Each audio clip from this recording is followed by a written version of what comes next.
Hey everyone, Waseem here from the channel Handsome Smiles, and I'm going to be bringing you guys a haul video, a fragrance haul. So these are 8 fragrances that I've recently picked up, and these are all classic or old school style fragrances. And that's the style of perfumery I'm really getting into at the moment. I've been really interested and it's a really fun rabbit hole to explore. And mainly because the fragrances, old school fragrances or classic fragrances, are quite affordable and quite easily accessible. So I bought some of these fragrances really cheap. For example, Cabochard by Gres, I picked that one up for £18, brand new. This one here, Tabu, I bought it for £12. So budget fragrances, classic fragrances, and all small, quite fantastic. I've been testing them for about a month now. I bought these about a month ago. I've shot first impressions already, which you guys will see in the next coming weeks, but I wanted to do a video showcasing all of them and just give a brief introduction to any of these fragrances if you haven't heard of them before, but I'm sure you have. So 8 fragrances, so let's just give you the names of some of them. So this one is Lapidus Boucheron from the house Ted Lapidus. You can pick up 100ml for £15, brand new, amazing quality. Next one is Paco Rabanne pour Homme. So this one you can pick up for about £30 for 50ml, and a real classic, guys. This one was released way back in 1973. A real classic gentlemanly fragrance. Next one is Azzaro pour Homme. Again, a real cheapie. I believe I picked this one up 100ml for about £25. Incredible value. Next one is Cabochard by Gres. This is a green chypre fragrance, and I heard about this from Wafts from the Loft. They covered this on their Instagram. I picked this up 100ml for £18. This one was created originally in 1959 by Bernard Chan. He was the one who also created Aramis. And this one is Tabu from the house of Dana. This fragrance was created in 1932, so a really old fragrance. Next one is Boucheron pour Homme. I believe J pour Homme is covered a lot more, but this is Boucheron. And next one is Grey Flannel from the house of Jeffrey Bean. And lastly, Drakkar, the original Drakkar Noire. So let's give you guys an overview of each of them. And guys, I paid around £100 or so, around that figure for all of these. So real great value. Let's start off with a really light, fresh one. So we'll start off with Paco Rabanne pour Homme. So this one was released in 1973, and it's a real classic barbershop gentlemanly scent. I've already tested this, but just to remind me of the scent. So yeah, with this one, it's going to give off a real green, classy, gentlemanly barbershop smell. It does smell a little bit old school compared to a lot of the fragrances that you see in the market today. A lot of the fragrances these days are quite sweet and quite masculine. I mean, not sweet, quite mass appealing, but this one, it's a throwback to yesteryears, and it was released in 1973. But it's a scent I could easily wear to work, no problem at all. Is it overly offensive? No, it's got so many fresh qualities, like fresh citruses, but also you'll get a lot of greenness. Tobacco isn't a note that's listed, but I do definitely get a sort of warm spice in this, which is absolutely lovely. And there's a touch of oak moss as well, which gives off that old school masculine feel that you get in a lot of fragrances. So that's Paco Rabanne pour Homme. Next one I'm going to talk about is along the same vein. So this is Azzaro pour Homme. I'm not sure, can't remember on the top of my head when this was released. It was either released in the late 70s or early 80s. And Azzaro pour Homme is another barbershop scent, but it has a note of anise. And anise gives off like the smell of licorice. But this has a beautiful sweetness to it. Let me just remind myself of this scent. Honestly, in my first impressions of this scent, I was so pleasantly surprised how nice this smelled. It's got this amazing, bright, invigorating freshness. But in the background, you get this really juicy sweetness from the anise. It's absolutely gorgeous. In terms of smell, this is probably one of the best smelling fragrances I've smelled in the last couple of years. That's Azzaro pour Homme. Next one I'm going to be talking about is Boucheron pour Homme. So this is a fragrance from the house of Boucheron, and another fragrance from them is called J pour Homme, which is widely talked about on YouTube. But this one is a little bit under the radar. There are a few reviewers who have spoken about this, such as Joy Amin, AC from Smells Good. So a few reviewers have covered this. This is like again, it has like the old school vibe, a citrusy vibe, but there's a beautiful smoothness and sweetness, I believe, coming from the note of the sandalwood. So on my first impressions of Boucheron pour Homme, I have to admit I did not like it. But after wearing it, I can really see the love of this fragrance that some people give. It is extremely smooth. The citruses that you get in the opening I mainly get like a lemon and a bergamot, but then it dries down to have this beautiful smoothness, and I believe the smoothness is coming from like a sandalwood. Absolutely wonderful fragrance. This one is one that you can wear to wear. I can see myself wearing this one to like a wedding in the summer where you're wearing like a white shirt. It's a hot, nice, sunny day. This one would be perfect. This could really be someone's signature fragrance. I can see someone wearing this year round, any season, any time of day. This can even be worn as a date scent. Again, the previous two, Paco Rabanne pour Homme and Azzaro pour Homme, I feel like they're signature fragrance worthy. You can wear them year round, they'll work no problem at all. And all three of these I can wear to work, no problem.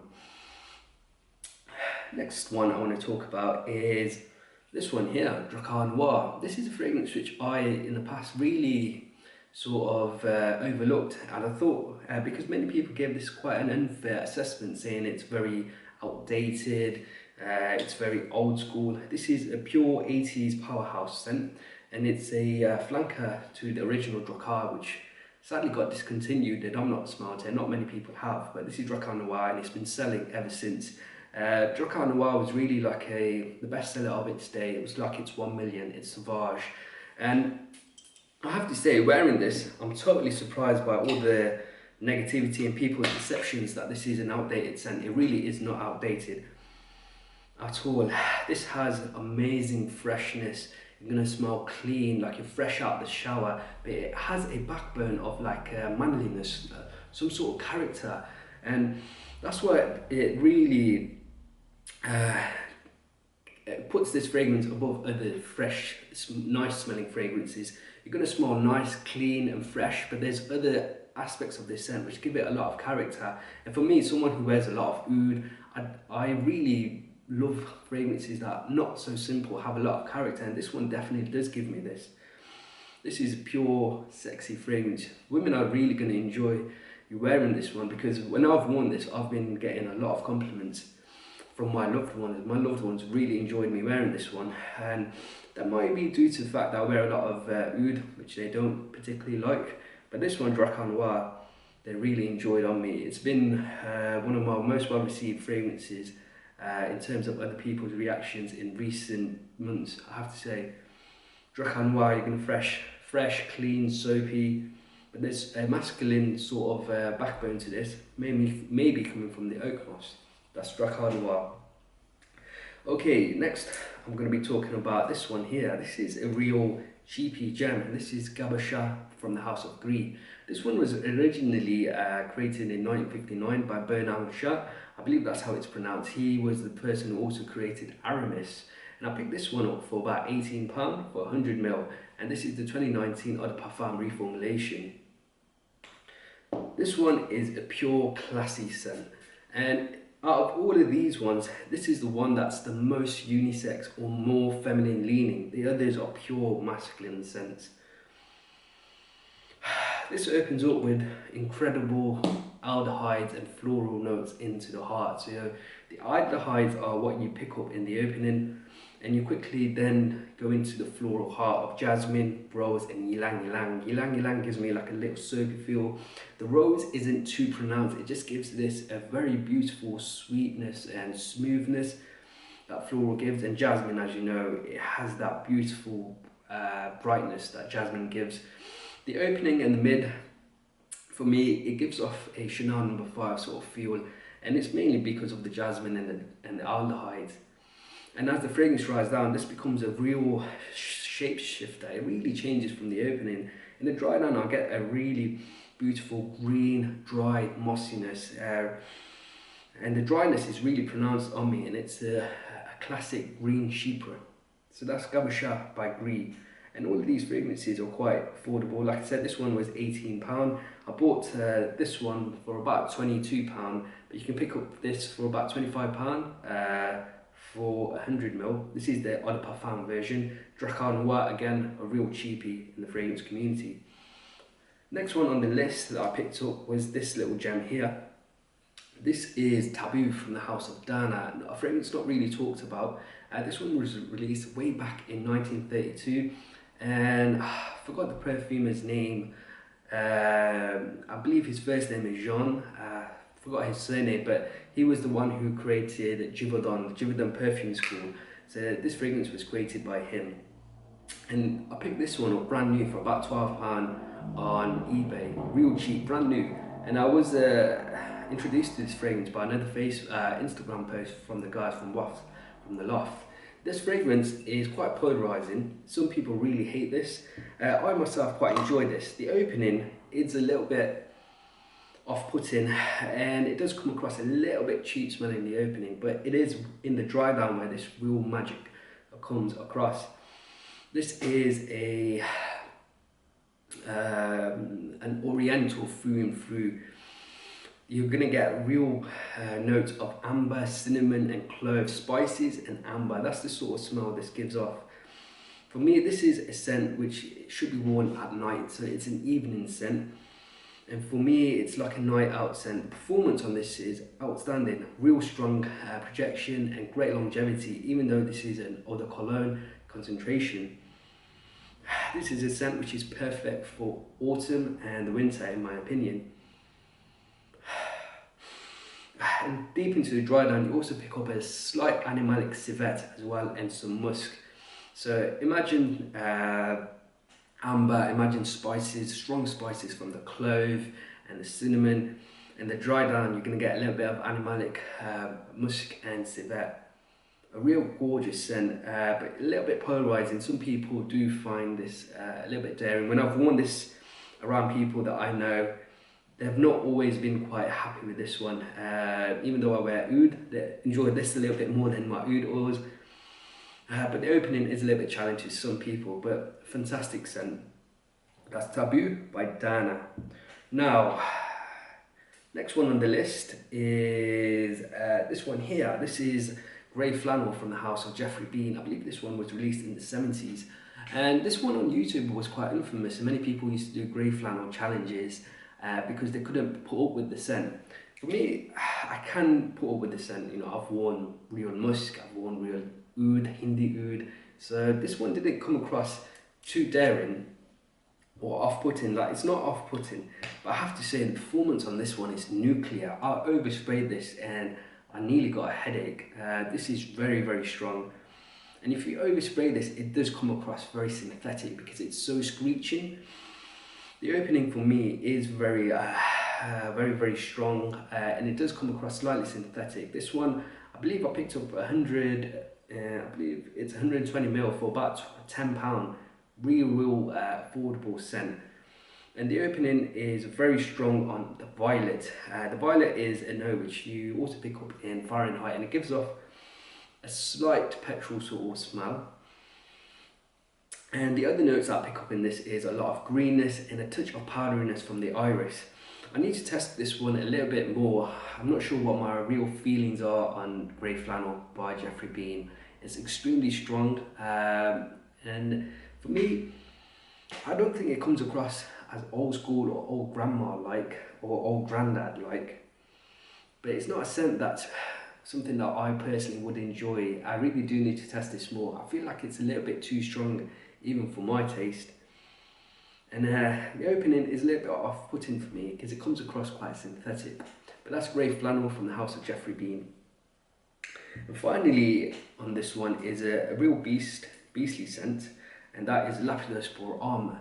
Many people consider this quite old school and ultra masculine, but I'm going to be a bit different here. I find this to be extremely sexy, and I would wear this to a date, no problem at all. This is a pure date scent in my opinion. It's so sexy. I get notes of, in the opening, a pineapple, I get a lavender in this, I get some, there's strong ambery notes, there's honey, there's musk, there's a lot going on this scent. This is, you can pick this up 100ml for £15, but the amount of complex notes you get in this and a lot of different facets is outstanding. I love my ouds and my attaras because they're so complex, they have a lot of complexities, they're not simple fragrances, and this one really is a treat. It lasts a long time as well, so about 12 hours of longevity with strong projection. People around you can smell you, and when I've been wearing this, people around me have really enjoyed this as well. Like I said, I get this really smooth, like warm blanket sort of feel when I'm wearing this. I get like a fuzzy muskiness, I get some honey, I get some pineapple citruses, and I get this lovely lavender. There's a lot going on in this fragrance. So yeah, that's Lapidus pour Homme, and this is 8 fragrances which I'm really going to enjoy wearing. There's going to be first impressions of all of these in the next coming weeks. Some have already been filmed on my channel. I filmed some and then I released them later on, so it keeps the channel going. But these are real gems in the community, really affordable and something I've really been enjoying wearing. So guys, I hope you've enjoyed this haul video. First ever time on the Handsome Smiles channel I've done a haul video. Usually I always buy samples, but recently I thought I'd treat myself. I've been saving a lot, and I just thought, let me treat myself to some old school designer fragrances. And these were fragrances where I couldn't find a sample. So I thought, you know what, I'll buy a bottle and I'll decant some and sell some samples myself to recoup some cost. I've been, in the past year, I've never bought a single fragrance. I didn't buy a single fragrance in 2021. In 2020, I only bought 2 fragrances, which I did first impressions of. That was Davidoff Zeno. I did the first impressions of Corum from Puig. So there was some fragrances I bought, but in the last few years I've not bought many fragrances. I've usually been into my ouds. So this was a haul video, guys. I hope you've enjoyed it. If you have, please do leave me a like and a comment below. And if you haven't subscribed to the channel, make sure you do. Until next time, my friends. See you later.